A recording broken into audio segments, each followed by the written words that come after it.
বিদ্যুৎ পৰিবাহী টাৱাৰ বহোৱাৰ নামত ৩০টা পৰিয়ালক ক্ষতিপূৰণ নিদিয়াকৈ টাৱাৰ বহোৱাৰ চেষ্টা কৰি আছে বিদ্যুৎ বিভাগীয় কৰ্তৃপক্ষই।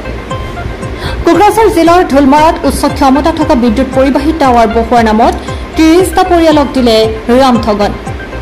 কোকৰাঝাৰ জিলাৰ ঢোলমাৰা অঞ্চলৰ গাৰুখুটা গাঁৱৰ মাজেদি উচ্চ ক্ষমতা থকা বিদ্যুৎ পৰিবাহী টাৱাৰ লৈ যোৱাৰ নামত গাৰুখুটা গাঁৱৰ কেইবাজনো দুখীয়া খেতিয়কৰ ম্যাদী পটা থকা প্ৰায় আধা বিঘা মাটিৰ ওপৰত টাৱাৰ বহুৱাইছে, কিন্তু আজিলৈকে খেতিয়কসকলক কোনো ক্ষতিপূৰণ দিয়া নাই বিভাগীয় কৰ্তৃপক্ষই।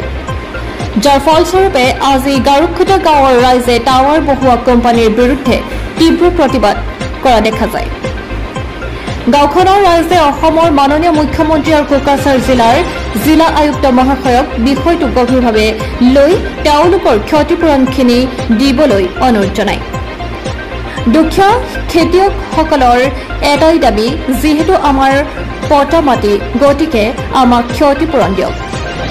ইমানখিনি মাটি ক্ষতি কৰাৰ উপৰিও এফালৰ পৰা কাটিছে মূল্যৱান গছ, যাৰ ফলত আজি খেতিয়কসকলে বাধ্য হৈ তীব্ৰ প্ৰতিবাদ কৰে। এতিয়া এই বিষয়ত অনা অসমীয়া টাৱাৰ কোম্পানীৰ কি পদক্ষেপ গ্ৰহণ কৰে সেয়া সময়তহে ক'ব পৰা যাব, যিহেতু টাৱাৰ কোম্পানীটোৱে টকা দিম বুলি কৈ এতিয়াও দিয়া নাই। আমাৰ প্ৰতিবেদন চোৱাৰ পিছত টাৱাৰ কোম্পানী আৰু কোকৰাঝাৰ জিলা আয়ুক্ত মহাশয়ে কি পদক্ষেপ গ্ৰহণ কৰে সেয়া পৰৱৰ্তী সময়তহে লক্ষণীয় হ'ব। চাপৰৰ পৰা মুন্না আহমেদৰ ৰিপৰ্ট, MTV এক্সপ্ৰেছ। এই গাৰখুটা অঞ্চলত মানে হল্লাগুৰি গাৰখুটা মানে আমাৰ অঞ্চলত আৰু মানে নেংগেল বিব্ৰা বঙাইগাঁও ট্ৰেন্সমিশ্যন টাৱাৰ লাইন যিটো আহি আছে, এই টাৱাৰ লাইনৰ যিবিলাক মানে ঠিকাদাৰ আছে সেইবিলাকে মানে যিটো মানে গুণ্ডাগিৰি হিচাপত কাম কৰি আছে আমাৰ ইয়াত। মানে আমাৰ নিজৰ পাট্টা মাটিত গছ গছনি কাটি আছে,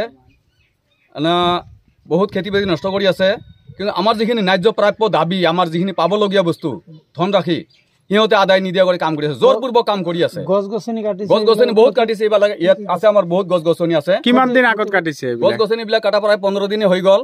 এনেকে গছৰ যে কি ৰেট আছে, তামোল গছৰ কি ৰেট আছে, এডাল সুপাৰী গছৰ কিমান ৰেট আছে, গামাৰি গছৰ কিমান ৰেট আছে, ঠিকাদাৰজনৰ নাম জানে নেকি? ঠিকাদাৰজনৰ নাম মই নাজানো। আচ্ছা, ঠিকে আছে, আপোনালোকৰ টকাখিনি এতিয়ালৈকে দিয়া নাই? টকাখিনি দিয়া নাই। আমি সিহঁতক কৈ আছো বাৰে বাৰে যে আমাৰ টকাখিনি আপোনালোকে, আমি যিজনে 10 টকা পায় 10 টকাই দিয়ক, কোনোবাই 2 লাখ পায় 2 লাখে দিয়ক। পাট্টাৰ মাটি নে চৰকাৰী মাটি? পাট্টাৰ মাটি, সম্পূৰ্ণ চৰকাৰী মাটি। এই যে পাট্টাৰ মাটি, আমাৰ ইয়াত চৰকাৰী মানে খাস মাটি নাই, এক কটা মাটিও নাই। এতিয়া তাৰখিনি টানি দিব পাৰিলে শেষ। সিহঁতক আমি ক'ত গৈ ধৰিম? ইয়াতে আহি আমি তাত সিহঁতৰ পাত্তা নাপাওঁ, অফিচত গ'লে আমাক কুকুৰ হাগা দিব।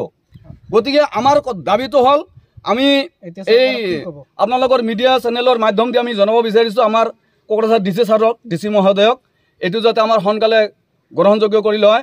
আৰু অসম চৰকাৰক আমি অৱগত কৰিব বিচাৰিছোঁ যে আমাৰ ন্যায্য দাবীখিনি যাতে এই কোম্পানীয়ে অতি সোনকালে আদায় দি কামখিনি কৰে, এইটো আমাৰ অনুৰোধ। আৰু যিমান দিনলৈকে আমাৰ মানে ধনৰাশি আমাক আদায় নিয়ে দিয়ে, সিমান দিনলৈকে আমি কাম কৰিব নিদিম। ইতিমধ্যে আমি এইটো হাঙাৰ দিছোঁ আৰু হাঙাৰ থাকিব।